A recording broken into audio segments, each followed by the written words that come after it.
Per, the floor is now yours. Okay, let me see if I can share my screen here the way I want to do it.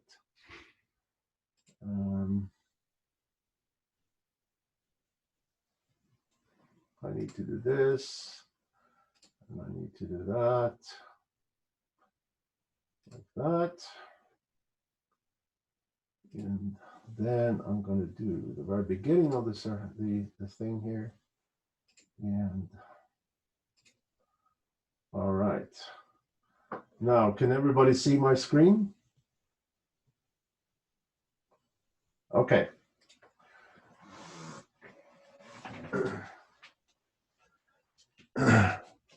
So I like to do this standing up, simply because when you stand up, your voice projects a little bit better. And thank you, Tom, for the invitation, and thank you for listening to me during this little presentation. This is going to take about 30 minutes, and obviously you can intersect with questions as Tom indicated. I'm going to talk about the basics. I'm going to talk about pricing psychology and willingness to pay. And I'm going to talk about things you can do actually today in your business to increase willingness, increase sales at higher prices, to be honest. And this is all based on case studies. There's very little theories here, which I hope you appreciate. But if we start here, we start with Elizabeth. You see, she's not very happy, and she's not very happy because she was using guesses and gut feel and maybe a cost plus fixed margin to set their prices, and that's not a very good way of doing it. Compared to Anne here, who were using data, she was using science, she was using willingness to pay, and understanding her differentiators that drove a higher willingness to pay. Now, I've been doing this for about 12 years by now, actually maybe a little bit more. And I want to give you a short stint of why I'm into this. I've had the chance to run a couple of companies in Europe and a couple of companies here in the States. And we did experiments in those companies with pricing because it's always been an interest area for me. Some of those experiments completely blew up, whereas others were great successes. And what I had learned in business school and could read about pricing was so academic that it really became useless. And I couldn't, we couldn't figure out why some of those experiments worked and some didn't. Then there's a lot of mumbo jumbo when it comes to pricing. And so a dozen years ago, I set out to make pricing practical. And that's what we're going to talk about today. A little bit more of the basics, though. I'd like to say that we're standing on the shoulders of two giants. The first of those giants is Peter Drucker. He is said to be the founder of modern management. And what he said was that customers rarely buy what companies think they're selling them. And what he means with that is that it's so incredibly difficult for any selling organization to understand why people buy, and maybe more importantly, why they don't buy.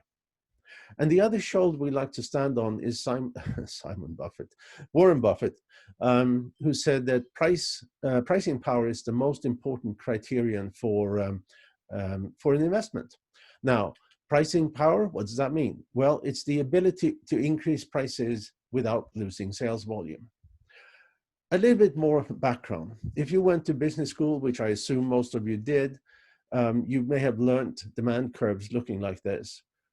Those are completely wrong, have nothing to do with reality. And that's because they assume that buyers are completely rational, like robots.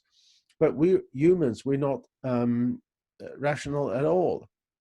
And therefore, there is an academic field called behavioral economics. And in behavioral economics, we talk about how real people make buying decisions. And it's the foundation of behavioral economics are these three Nobel Prize winners. And actually, one of my guys here in Los Angeles is taught up by Richard Thaler, the most recent Nobel Prize winner. So, but price is important. And this is something that may come as a surprise. But when you really look at it, profits in a company only comes from three variables. the overall cost, the overall sales volume, and the overall price for whatever you sell. Now, of these three, price has the highest leverage.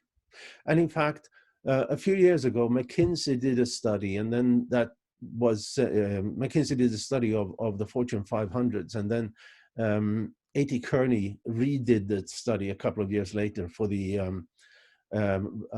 Fortune 2000, and they came to the same result. And the study was, let's take one of these three variables, cost, sales, and price, and change it 1%.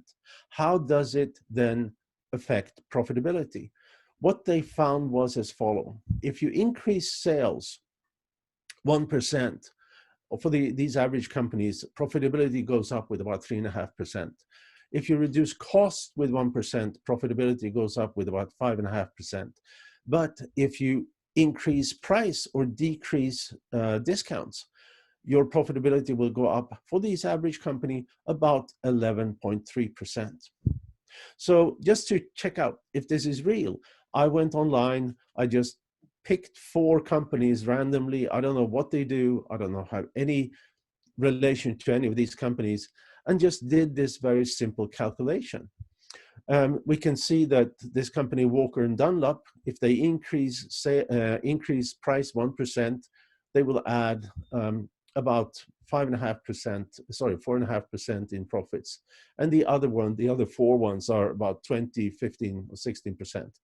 So this is something that few companies think about, that little percentage importance.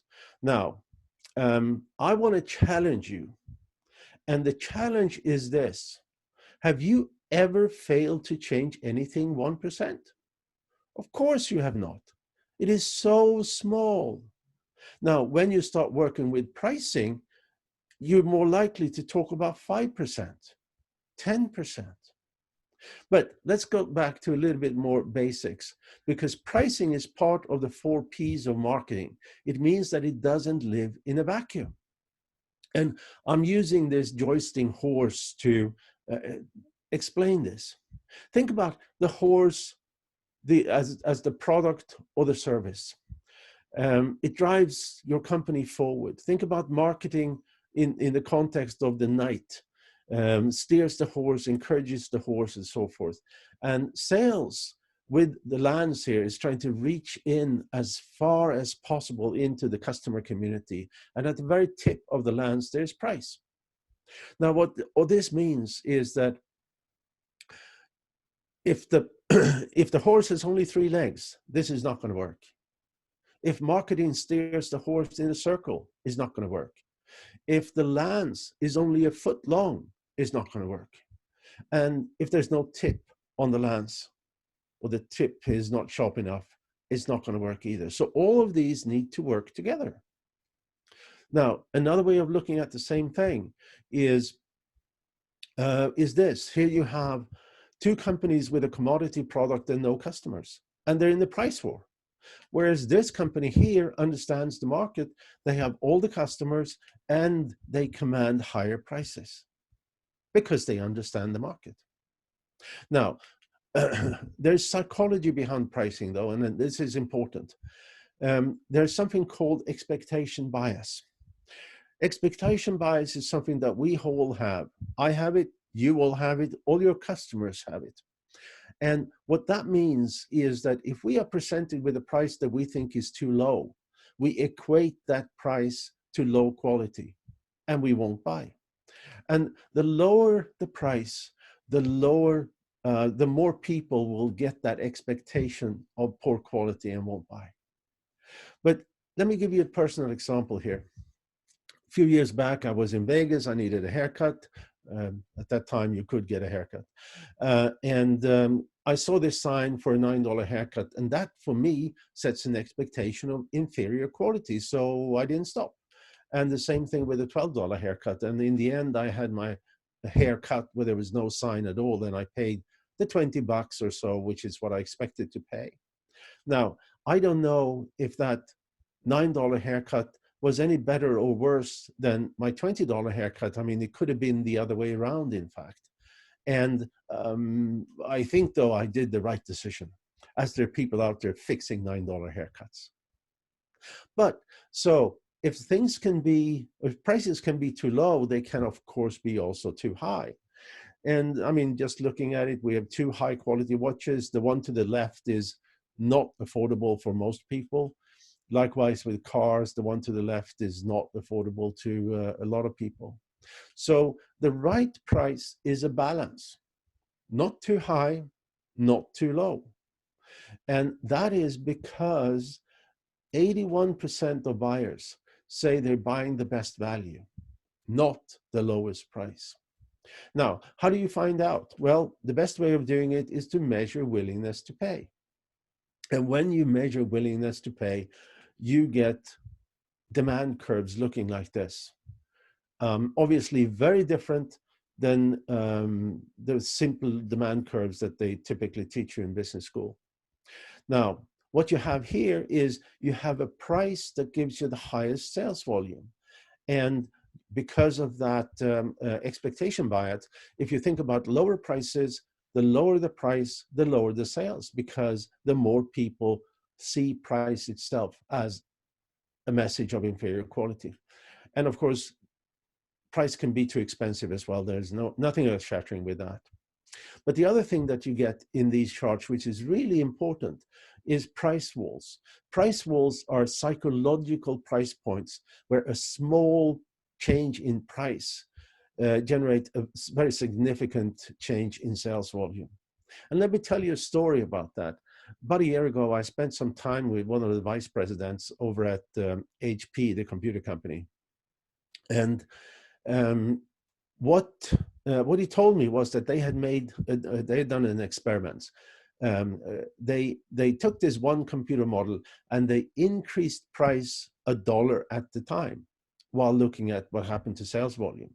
And they could increase price $17 without any change in volume.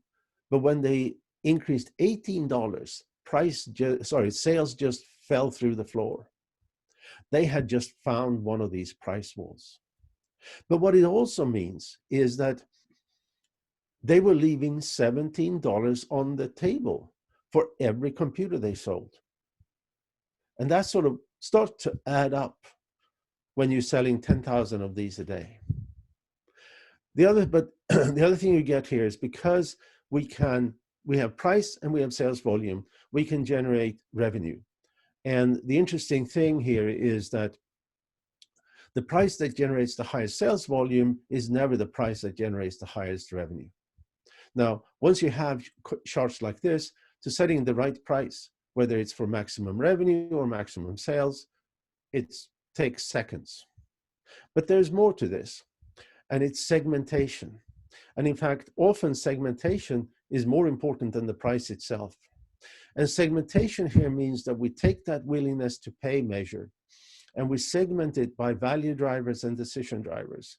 These are attributes about a product, a company, or a service, of course. It could be things like features and functions. It could be sales channels you use to sell. It could be marketing messages. And if you know how each of these affects willingness to pay, you have a recipe for how to go to market successfully. We also segment by demographics or market verticals. If it's consumers, it may be location, education, how many kids, whatever. If it's B2B, it may be type of industry, type of company, size of company, title of the buyer, and so forth. And when you have all this, you get the right price. But let me show you how this works in reality. We're going to look at willingness to pay for premium coffee to go. And we're going to segment this by marketing message preferences. What we can see here is we have 3 marketing messages, and we can see that the marketing message that leads to the lowest willingness to pay are the marketing message of organic coffee. The message that gives a medium willingness to pay is a message about quality, but the highest willingness to pay is achieved by using a message of better than making it myself. I'm sure you're all familiar with the term that I know half my marketing spend is wasted. I just don't know which half. Well, in this case, it will tell you. So you can focus your marketing on what's most effective in driving the highest sales at the highest prices. And um, I'm going to talk about having the importance of having a relevant value proposition. And this is a restaurant.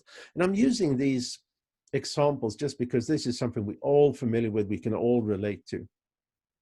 So imagine you're going to this restaurant and you really want that steak, but you think you can only afford a hamburger. And that's because it's a plain steak and a plain hamburger. But if you add a value description to the steak, suddenly you can afford it. Now, how does this look on these demand curves? Well, you see the steak price was $24, so that's where we are. Obviously, you can sell more steaks at $5 or $7, but that's not profitable. So at current price of $24, you see where the demand is. But then let's say you add that unique value proposition, and at $24, sales will double. Makes a big difference. Now, you may say it's common sense to have a value proposition, but common sense is not so common. As we can see in these couple of menus that I picked off online. I mean, the restaurant to the right there, they're selling half a cow for $44, and they have no value proposition. That's crazy. Yeah. Let me show you, if we look at this from a demographics point of view, and we're going to look at a dash cam. You all know what a dash cam is, I hope.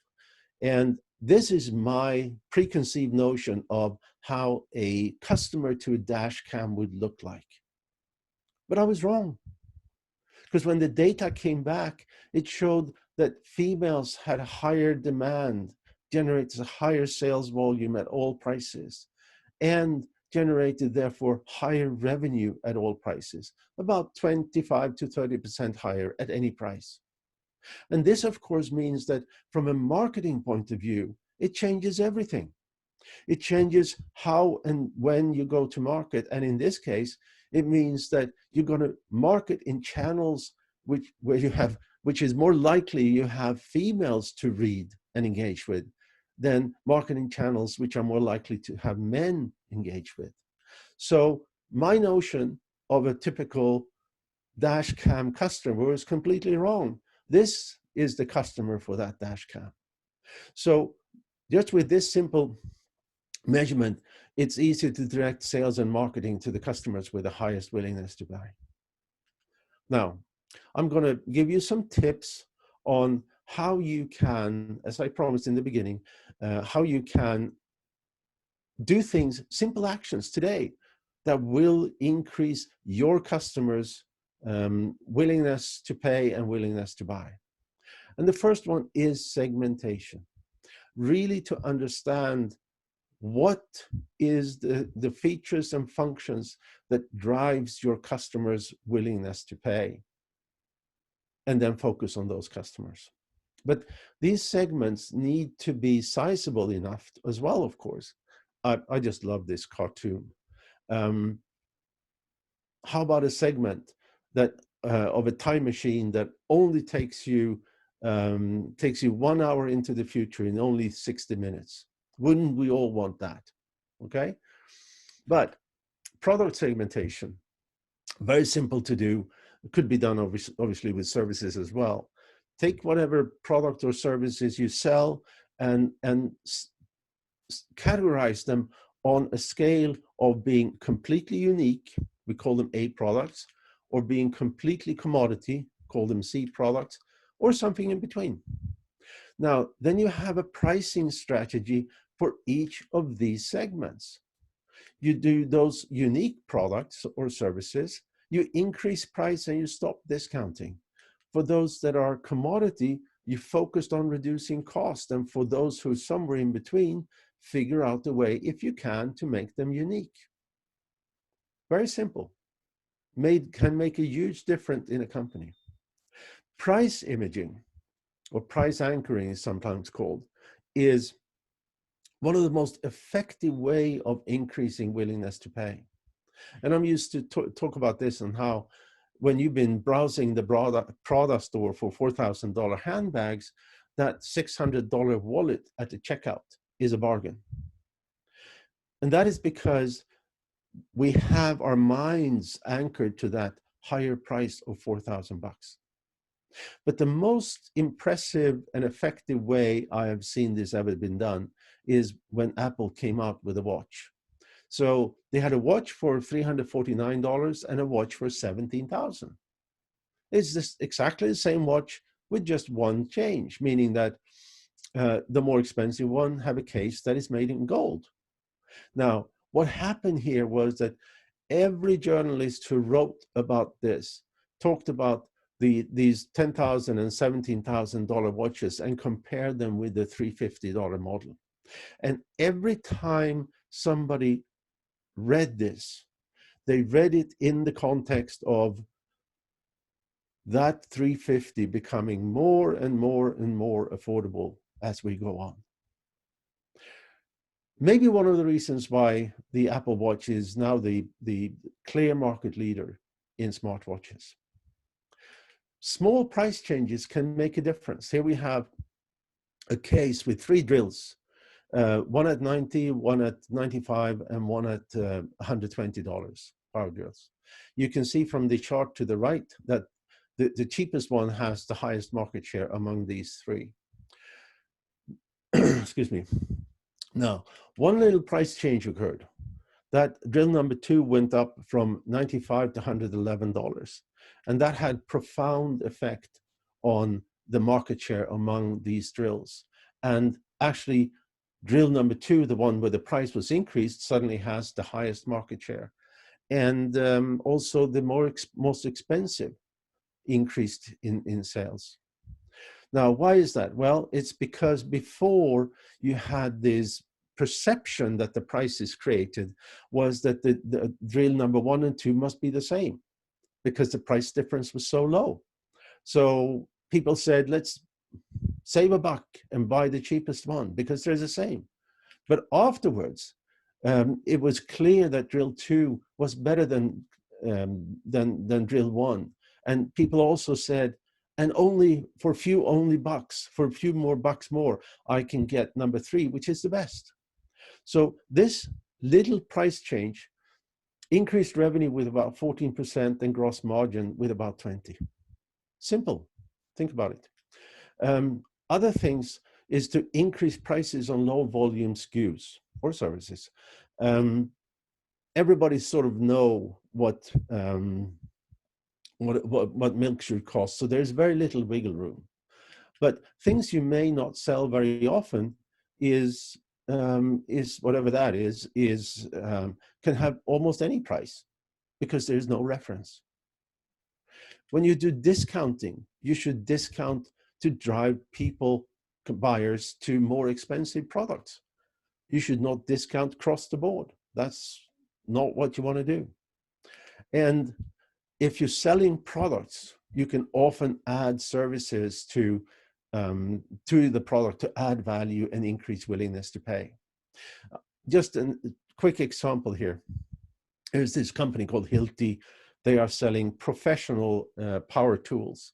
And I was so impressed. It's an old school company. I think they've been in business for 100 years. And sort of, in my mind, not very exciting. And then I went to the website and see all these services that they do to add value to a commodity product. And I mean, fleet management, calibration services, repair, and all these things that add value to what otherwise would be a commodity product. That was it. So I have a few questions to you, and maybe this is good to start off with. Real quick, just a question that I have is that some of the people online here are, they do custom work. So a client comes to them and says, I need to combine these 3 materials, you know, how much is it going to cost? And how do you kind of apply some of these things to a situation like that? Is that a, well, if if it is repeat custom work, or if the aspect of what is going to be combined is repeatable. You can measure what people are willing to pay for each aspect of that custom work, and then you can create bundles, if you like, of different variants of what these different components, how they add up to different bundles. Does that make sense? Yeah. And that's well possible to do. Okay. If you guys want to, if you have questions, or you want to ask us questions, Peter, first? Or well, it was more to spur discussion here. all right, well, ask a question. Go ahead, fire away. Was that to me? Yes. Okay. Well, first of all, the very first one, I think, is profound, because once you start looking at prices from how 1% better pricing affects your revenue, everything is going to change. You're going to be very much more restricted with giving a little bit of discount. You're going to look at your prices saying, can we inch this up 1% or 5% or 10%? Can we, if you don't do it, can we start with doing annual or semi-annual price increases to teach your customers that once every year or twice every year, prices are going to go up a couple of percent? I'd like to hear from the audience here. Is this this very simple calculation, is this something that you can do? Have you done it? Have you thought about pricing in this context? And just unmute yourself and raise your hand and speak if you. Okay. So we try and do price adjustments every year, and some years are smaller, sometimes they're larger, but we like to look at what our cost of doing business is for, like, materials. Have they gone up? Or they stayed the same? So we never miss an opportunity to at least try a kick, and usually that kick each year is about 2.5 to 3.5%. And I don't know, there's still a lot we don't know, but at least in that context, I think we're taking advantage of something that's probably helping our bottom line. You probably run a pretty profitable business. It seems to be. It divides between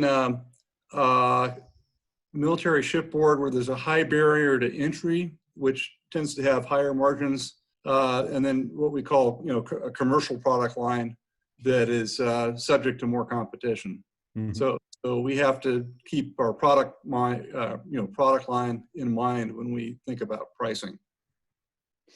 One of the things you may be able to do is to look at what some of the things I mentioned. Go through your products and see what are commodity products, what are unique products, and then not use price increases across the board, but increase those unique products more than the commodity products, if you don't already do it. Yeah. Now, of interest were some of the things that you demonstrated on things like pricing walls. Mm-hmm. And in order to find out about those things, I don't know how you, quote unquote, experiment to find the right new price point. And is that done in a focus group or trial and error, or? Well, I mentioned that HP did this through trial and error, and that's one way. What my company does, and then the method that I developed when I started the company, is to define these in price-specific market research, and with that you can very accurately measure what people are willing to pay for a product or a service. And all these charts that you see came from price-specific market research. Okay. And that could be done business to business as well, obviously. Yes. Jerry, what do you guys do when it comes to pricing? How do you approach it, Tim and Jerry? Probably not necessarily always the right way, but we kind of look at it in the market. What's the market willing to pay? We do. We are not the low-cost provider out there. We'll usually try and sell value as much as possible as far as the quality and things like that, the types of adhesives we use and things like that. So we usually go for probably the upper 20% or something like that of the market where they're willing to pay, and not the low cost provider. How do you define what the market is willing to pay? Oh. Did you hear that, Jerry? Uh-oh, can't hear anybody right now. Uh-oh. How? You guys are on mute. Oh. No. There you go. What was that? We couldn't hear that for a little bit. Okay, I was asking, how do you know what the market is willing to pay? Well, with products we come out with, what they're currently paying, what all the competition, where they're at. We just got to do a market survey, know the industry well enough to understand what customers are currently paying. Okay. Hey, Colin, are you there? I don't know if Colin's nearby. I'm here. So how do you guys approach price? So for us, for stuff that we make, we break it down into things that we buy and resell, things that we machine in-house, and really custom engineered stuff. Things like circuit boards, something that you just can't get anywhere else. And most of the time, the easiest way for us to figure out costing or prices to do it kind of as a multiplier of cost, just because of the large number of products we have. And we kind of tie it that way, but try to segment based on how difficult it would be for someone to go someplace else, and build a market based on that. We don't really get into enough volume where we can run a lot of experimentation to see how much people are willing to pay. What we try and go on is try and figure out for the type of customer that we're working with, what their credit limit is within a company. And so what we found is, if you look at companies, they have, without having to go to the next level of approval, they'll have a $5,000 limit or a $10,000 limit or a $50,000 limit based on seniority within the company. And so trying to figure out where we are, we've found that there are a couple of points in there, and maybe this goes to the price walls. We want to be right. We want to be as close as we can to one of those limits, without going over. Because as soon as we go over, then it becomes a much more complex sales process. When you ask your customers where the spending authority is, do you think all of them tell the truth? Yeah. Because they're for us, the kinds of businesses we're in, they're all pretty round numbers. It's and we've seen historically, there are some key categories that they fall into. Just to give you an example, we a couple of years ago we did a project for a company that had sort of the same approach to pricing. Fairly small company, $16 million, and we could prove that they were leaving money on the table. The result of our work was, and we did maybe 6 or so of their top products. The result of the work was that we added $3.5 million in margin to the company, and blended margin went up from, I think, 42% to 56 or something like that. Well, that's good. So just over to the service side, Tom, do you guys you must have price walls that you guys come against in accounting, right? Yeah, sure. I mean, our business model is mostly, an hourly rate. And then usually, when you hit the price wall because they don't come back next year on the individual side. And certainly, business clients, we'll have a discussion with them on fees if that's an issue. But a lot of it is really communicating, hey, whatever we're doing is taking more time, and, making sure that they're aware of what's going on, not, get it all done and say, gee, here's a big bill that you weren't expecting. Right. I've talked to quite a lot of service provider, obviously here in providers, and I've been surprised myself actually. People who said that they doubled their prices, and the only thing that happened was that people stopped complaining about their high prices, and sales volume stayed the same. So, and what's interesting is just that if you price so low that people don't believe in what you're selling, they will complain. They may still buy, but they will complain. And you increase prices, and then people stop complaining because the price and the value matches. So, Kenneth, I'm going to throw you under the bus here. So Kenneth has gone from working in corporations to being a service provider. How do you look at your pricing? You are throwing me under the bus.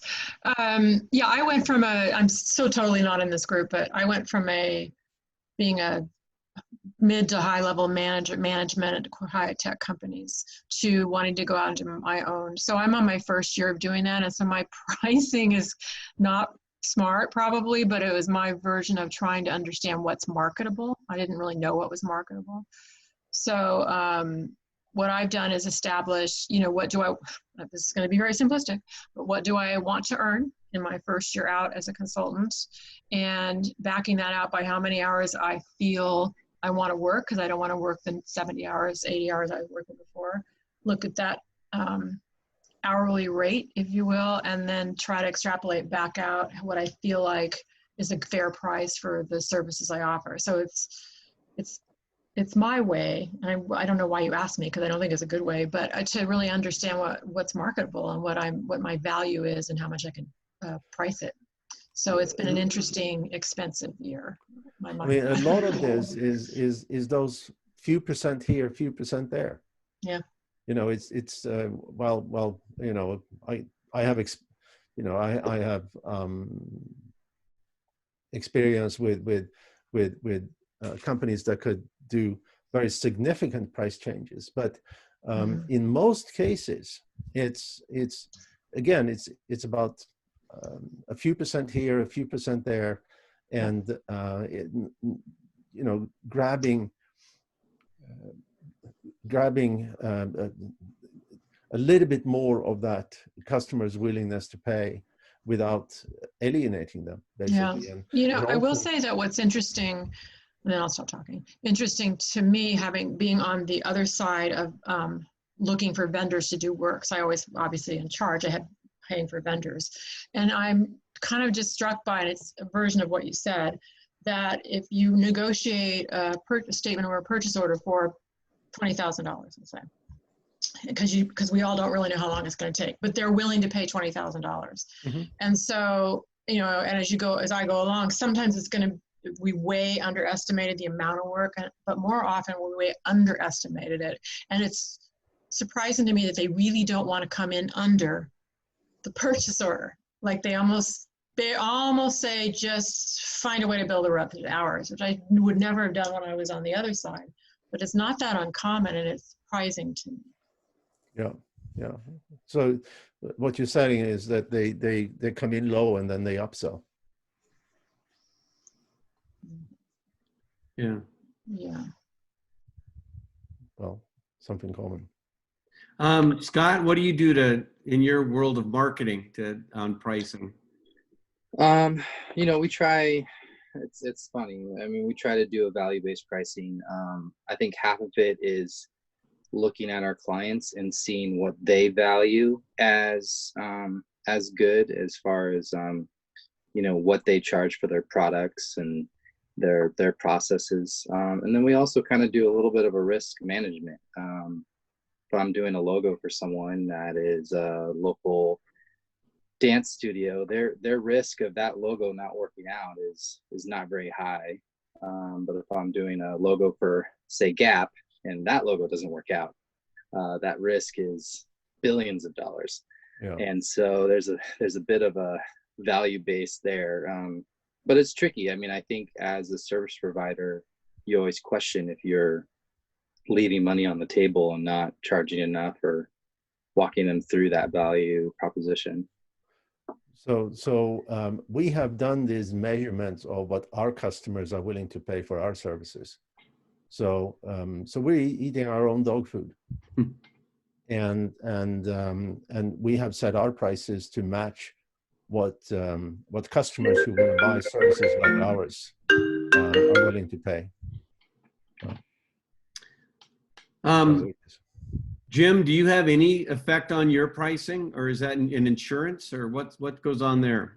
Well, yeah, we're in a commodity where the commission rates can be anywhere, depending on the product line or the insurance company. Can everybody hear me okay? Yeah. Okay. Good morning, Brother Doug, by the way.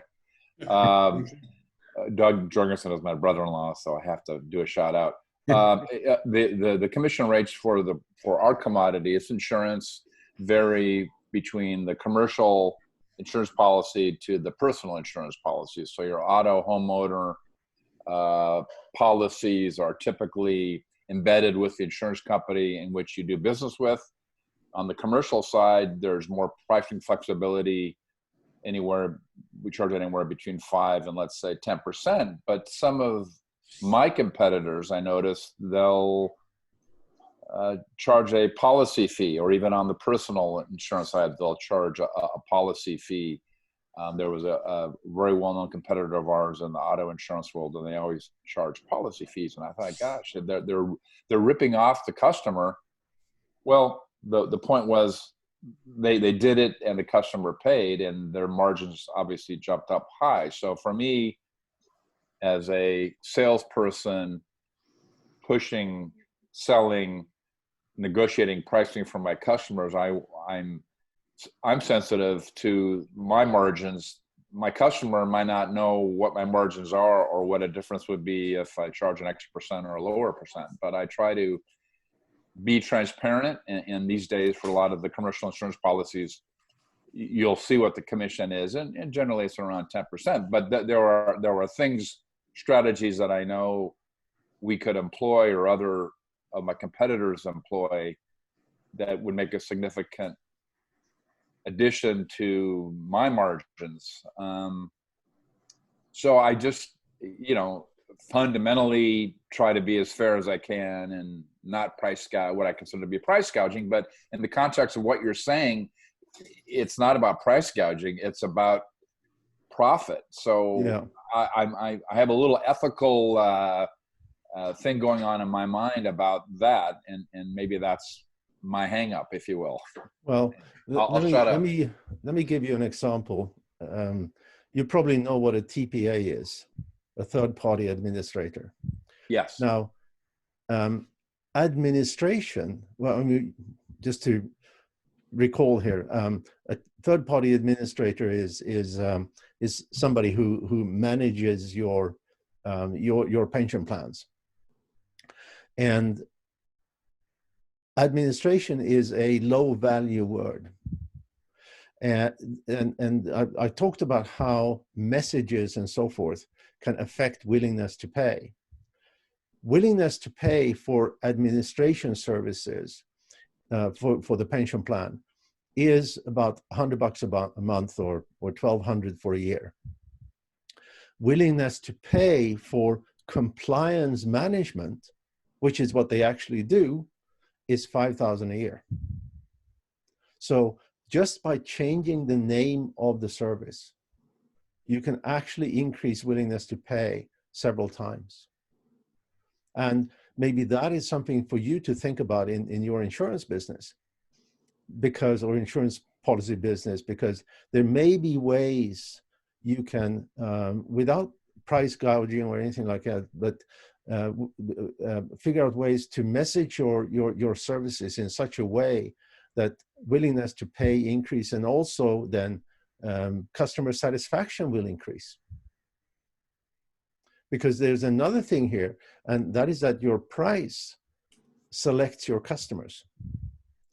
And let me give you another example of this. We did a project for a local Los Angeles company here that they have a phone system in the cloud, business phone system.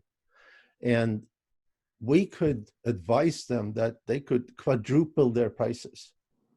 Now, they didn't do it in one go. It took them about 9 months to do it. The interesting thing here is two things happen. At 4 times the original price, their sales volume went up with about 25%. But more importantly, what Peter, the CEO, told me was that they got a completely different set of customers. A set of customers that he said was more professional. And as a result of that, his customer support cost went down with 80%. So he got different, because price sensitive customers are not buying your service because they see value in the service. They buy the service because it's cheap. And that means that they don't really engage and care about what you're selling. They don't engage. In this case, they didn't take the time to learn how to use this phone system. So they called customer support all the time. Whereas those more professional actually understood what they just had bought. And the price sensitive customers are also not loyal to you, because as soon as there is an alternative that is a cent cheaper, they'll be gone, and they'll be with that vendor instead. So Rob, you haven't had a chance to say anything. I'm going to make you and Vince also throw some information out here. Maybe you can speak to Southwest and pricing there. Sorry? Is Rob there? Hello. Maybe Rob's just a picture. So Vince, what do you think about all this discussion of pricing from your point of view at Decofelt? Is he? You're muted. He's going to unmute. Maybe. Can you hear me? There you go. This is all new to me, so I'm just trying to figure it all out. Zoom or pricing?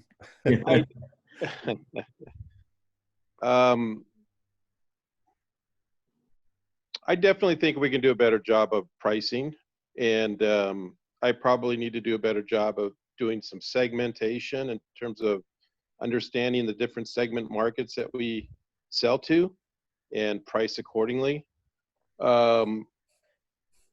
It's a little bit of a challenge just because of the product that we produce. And so working through that and figuring out how we price, not necessarily the product itself, but understanding who our customers are a lot better. I think it's probably going to be a worthwhile exercise for you, because again, we're talking about those few percent here.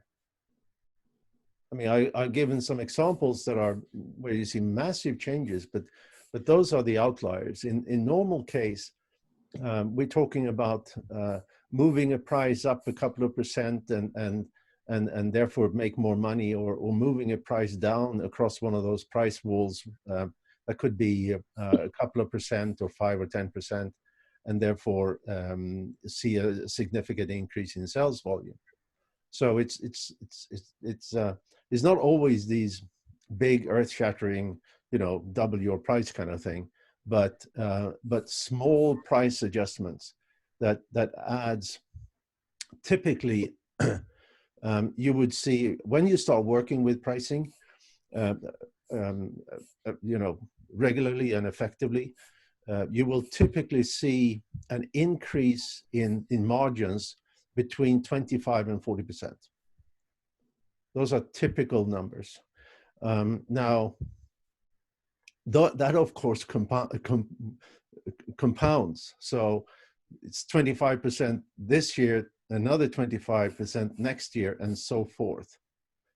So, so it becomes a long-term route to profitability.